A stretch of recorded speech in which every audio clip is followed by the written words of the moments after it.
Hello Taurus, Sun, Moon, Rising, and Venus signs. Kamusta kayo? Sana po nasa mabuti kayong kalagayan. Welcome back po sa Star Tarot. Kung bago kayo rito, welcome din kayo. Thank you for your support. I truly appreciate it. God bless you all. Taurus, po na mensahe po ninyo ay house. Ayan, so siguro, ang iba sa inyo dito, baka nagtatayo ng bahay, nagpapatayo ng bahay. Maybe you're constructing your own home, baka nagre-renovate, baka rin nasa realty business. Ang iba sa inyo siguro, baka nagbabuy and sell ng bahay, mga ganon. Or baka, ano kayo, baka realtor kayo, yung ganon, no? What else? We have number 7, message. Ayan, so mayroong mga importanteng mensahe kayong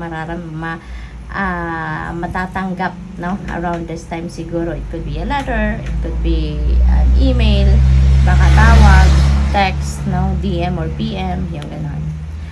We have official person. Ayan, so you may be dealing with an official person, baka mga police, ganon, military, baka opisyal ng gobyerno, baka abogado, yung mga ganun ba, no? Baka may mga pag-uusap kayo with those, no, authorities.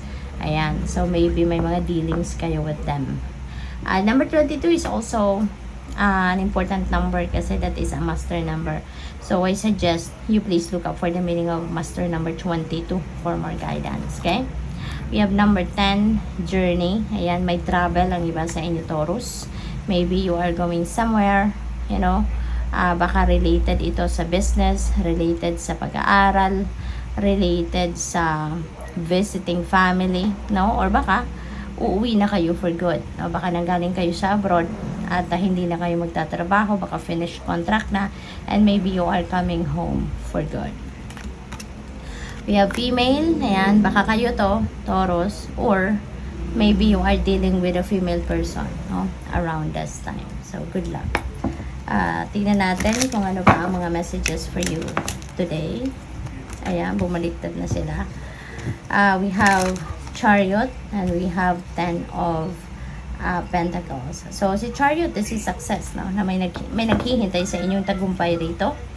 And, this could be related, no, to your ventures, related to your business, related to pag-aaral. May narinig akong pag-aaral, or siguro yung success na yan, baka related din yan sa, kunyari nag-take kayo siguro ng board exam or any kind of examinations. So siguro successful kayo dyan, no? Maipapasa ninyo. Probably then meron kayong problema na pinagtagumpayan, no? Or pagtatagumpayan. So that is also possible. So meron tayong journey. Si Chariot also is about journey. This is also a travel energy. Kaya most likely meron talagang magbabiyahe, no? Para sa iba sa inyo rito, talagang you are embarking on a travel. At saka pwede rin na mayroong bibili siguro ng vehicle sa inyo. Baka nagsha-shopping kayo ng sasakyan, or baka namimili, nag-window shopping kayo, no? For whatever vehicle na magugustuhan ninyo. 10 of Pentacles is also about wealth. No, this is about prosperity and abundance, financial future, financial security and stability. Siguro ang focus ng iba sa inyo dito is to establish, no, your financial future. Kaya siguro yun ang inaasikaso ninyo, no? Yung inyong kaperahan, minamanage ninyo na maayos ang inyong business, baka yung trabaho ninyo, nag-i-establish din kayo ng inyong trabaho, ng inyong career para may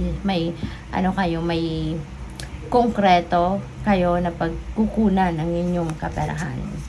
2 of Cups is partnership.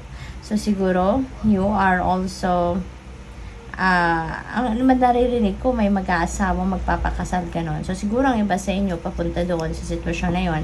Baka merong marriage talaga soon na magaganap. Pwede rin ang iba sa inyo dito also is siguro papasok sa isang bagong love and romantic relationship. Baka may nandiligaw sa inyo, or baka may nililigawan kayo, or baka meron kayong magiging bagong kaibigan. Maybe you are making new friends or bagong business partners, no? So siguro may ganong ganap din ang iba sa inyo. So good luck sa'yo. 10 of Wands. Ayan, so 10-10. Okay? May isa pang 10. Wow. So, ang daming 10. So, meron 10, this is 10, this is 10. So, 10, 10, 10. So, those are angel numbers. Pakitignan po ninyo, ibig sabihin, ano, ng 10, 10 at 10, 10, 10 for more guidance po. Kasi may mga extrang mensahe, insights, information dyan na gustong iparating sa inyo ang Divine Universe. So, with the 10 of Wands energy, kung nakikita ninyo, binababa ng mama, no, yung wands. Kasi, bigat na siya. Yung parang hinihingal na nga siya dito. Yun ang dating sa akin, ano, as a reader. So, parang hinihingal na siya sa bit-bit niyang ito. Kaya parang napagod na siya at ibababa na niya to, no? So, maybe ganon ang sitwasyon ng iba sa inyo, Taurus, na napapagod na kayo sa, siguro sa mga responsibilidad ninyo, obligasyon ninyo, you know, sa pamilya, sa trabaho, siguro overworked na kayo, siguro physically, mentally, and emotionally overwhelmed na kayo. Kaya parang napapagod na kayo sa lahat ng aspeto, no? Yung parang ganun. Baka sawa na kayo sa routine ninyo, yung ganun. Baka you're working long hours, nag-overtime ng overtime kayo, maaaring ganun ang sitwasyon dito. Kaya parang magigising na kayo sa katotohanan na bakit ako na lang lahat? At parang nasa balikat ko na lang lahat ng trabaho, diba? Whereas, pwede naman itong ibigay sa iba. Pwede namang may makatulong sa'yo, diba? Pero, napagod na kayo rito. Nasawa na kayo sa sitwasyon ninyo na puro na lang kayo, puro na lang nasa balikat ninyo, no? So, yun ang sitwasyon dito. Kaya, ibababa nyo na to, no? It's either hihingi kayo ng tulong rito or talagang iiwanan na ninyo ang kung ano man ang sitwasyon na to dahil bigat na kayo. Number 1, Magician, this is a new beginning energy, no? So, new beginning. Magsisimula kayo dito ng bagong buhay. Maybe that is related to this. So, siguro talaga magtatagumpay kayo dito sa pag-give up ninyo or sa paghihingi ninyo ng tulong. And, yun. So, you are going to start a new life. You're going to start a life na meron naman kayong panahon para sa personal ninyong affairs, para sa personal needs ninyo, para sa personal ninyong pangangailangan, no?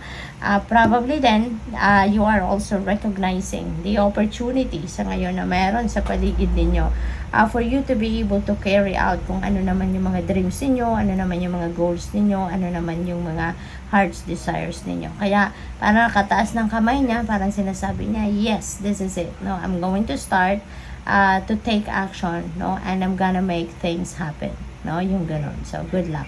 Thank you for watching. Love and light. Namaste.